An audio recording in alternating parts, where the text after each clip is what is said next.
Dude, तुम iron man को जानते हो?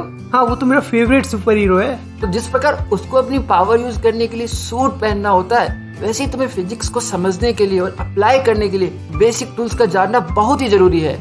अच्छा, तो तुम एक बात बताओ मुझे, कभी अपनी हाइट मेजर किया है? हाँ वो तो बहुत बार किया है इस बच्चे की तरह। कितनी है तुम्हारी हाइट? अप्रोक्स 5 फीट है। ओके ड्यूड, तो तुमने मुझे अपनी हाइट बताई 5 फीट। तो यहाँ पर तुमने दो चीजें मुझे बताई, ध्यान से देखना। एक तो बताया 5, जो कि है एक नंबर, ओके। और दूसरा तुमने मुझे एक यूनिट भी बताई साथ में, जो कि है फीट। ये है एक यूनिट। तो तुमने मुझे अपनी हाइट बताई यहाँ पर, जो कि है एक प्रॉपर्टी। और इस प्रॉपर्टी को बताने के लिए तुमने एक नंबर यूज किया और एक यूनिट यूज किया। इसे ही हम फिजिकल क्वांटिटी कहते हैं ड्यूड। अच्छा, तो अब हम इसकी डेफिनेशन भी देख लेते हैं और अच्छे से समझ लेते हैं इसे। तो जैसा हमने देखा कि physical quantity is a property of an object और a system that can be measured and expressed using a number and a unit. और बहुत सारी फिजिकल क्वांटिटी हो सकती है ड्यूड, जैसे कि लेंथ, मास, टाइम, फोर्स, एनर्जी। और हम फिजिक्स में कई सारी डिफरेंट फिजिकल क्वांटिटीज देखने वाले हैं। ये सब तो ठीक है बाबा, लेकिन मैं फिर से कंफ्यूज्ड हो गया।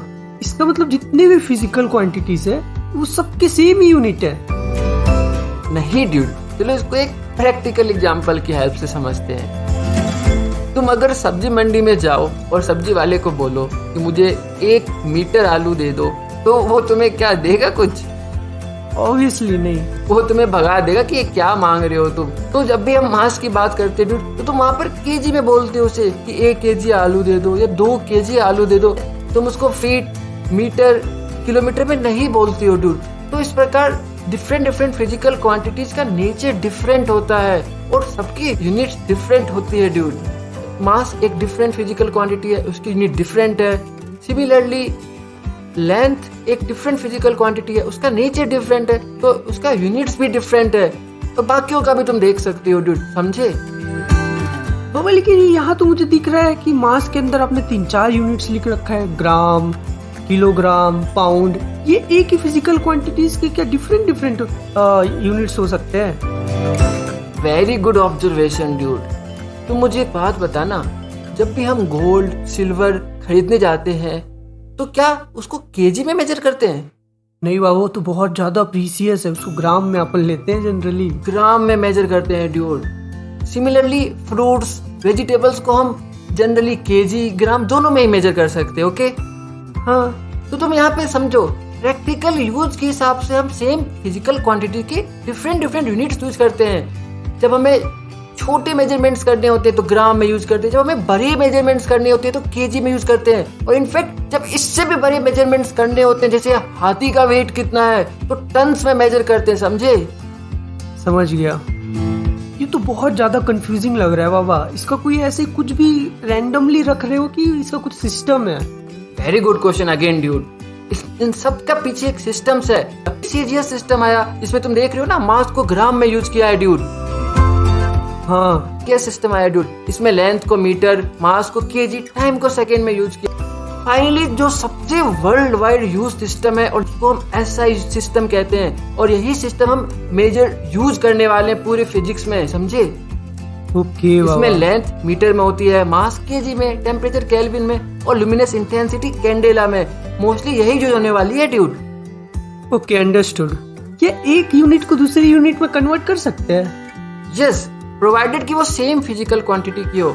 इसको मैं समझाता हूँ। जैसे मास का तुमने देखा, केजी भी यूनिट हो सकती है, ग्राम भी यूनिट हो सकती है, ओके? हाँ, तो तुम केजी को ग्राम में कन्वर्ट कर सकते हो, लेकिन तुम केजी को मीटर में कन्वर्ट नहीं कर सकते, क्योंकि ये 2 डिफरेंट यूनिट्स है। एक है मास और दूसरी कौन सी है? Length, exactly. अब तुम समझ चुके हो, तो तुमने फिजिक्स का 2 टूल तो समझ लिया है। एक जो हमने फिजिकल क्वांटिटी को समझा, दूसरा सिस्टम ऑफ यूनिट्स भी समझ लिया है। तो डूड, अब मैं तुम्हें फाइनल टूल के बारे में बताने वाला हूँ। उससे पहले मुझे तुम एक सवाल का जवाब दो। अगर कोई जंगल में खो जाए तो वो कैसे बाहर निकल सकता है? उसके लिए तो सबसे पहले उसके पास कंपास होना बहुत जरूरी है बाबा, नहीं तो जंगल में अपन भटक जाएंगे। और कंपास क्या बताता है ड्यूड? डायरेक्शन। अगर मान के चलो इस लड़की को कोई आकर बोल दे कि 1 किलोमीटर दूर रोड है तो ये वहां जाकर सेफ हो जाएगी, तो क्या वो जा पाएगी 1 किलोमीटर? नहीं यार, बोला तो उसको डायरेक्शन पता होना जरूरी है। एग्जैक्टली कि किधर जाना है 1 kilometre, south, north, east, west. तो फिजिकल क्वांटिटी जो हमने पढ़ा था ना, वो 2 डिफरेंट टाइप्स की होती है ड्यूड, स्केलर और वेक्टर क्वांटिटी। अब स्केलर क्वांटिटी के बारे में समझो, इट हैज मैग्नीट्यूड ओनली। ये मैग्नीट्यूड क्या होता है? Very good question dude. जो हमने देखा था ना 2 kg या 1 मीटर, जो ये मेजरमेंट है ना 1 और 2, ये मैग्नीट्यूड बता रहा है, नंबर, समझे? अच्छा, तो scalar quantity can be represented by single number. जैसे टेम्परेचर एक स्केलर क्वांटिटी है, मास भी एक स्केलर क्वांटिटी है, स्पीड भी एक स्केलर क्वांटिटी। इसको हम मोशन चैप्टर में समझेंगे डिटेल में। अच्छा, स्केलर मतलब जैसे अपन बोलता हूँ 1 किलो आलू दे दो, तो उसमें डायरेक्शन की तो जरूरत ही नहीं पड़ती है। एग्जैक्टली उसका अपोजिट है vector quantity, it has both magnitude as well as direction. हाँ, इसका एग्जाम्पल जो आपने प्रीवियसली दिया था कि उस लड़की को 1 किलोमीटर तो पता था लेकिन डायरेक्शन का भी पता होना जरूरी था, इसका मतलब वो वेक्टर था। एग्जैक्टली और उसको हम डिस्प्लेसमेंट कहते हैं, वो हम मोशन चैप्टर में पढ़ने वाले हैं। सिमिलरली और भी अदर फिजिकल क्वांटिटीज होती है जो वेक्टर क्वांटिटी है, जैसे वेलोसिटी, फोर्स, ये सब हम मोशन चैप्टर्स में और आगे आने वाले फिजिक्स के चैप्टर्स में पढ़ने वाले हैं। फिलहाल तुम इतना ध्यान में रखना, स्केलर क्वांटिटी के पास सिर्फ मैग्नीट्यूड होता है, वेक्टर क्वांटिटी के पास magnitude as well as direction भी होता है।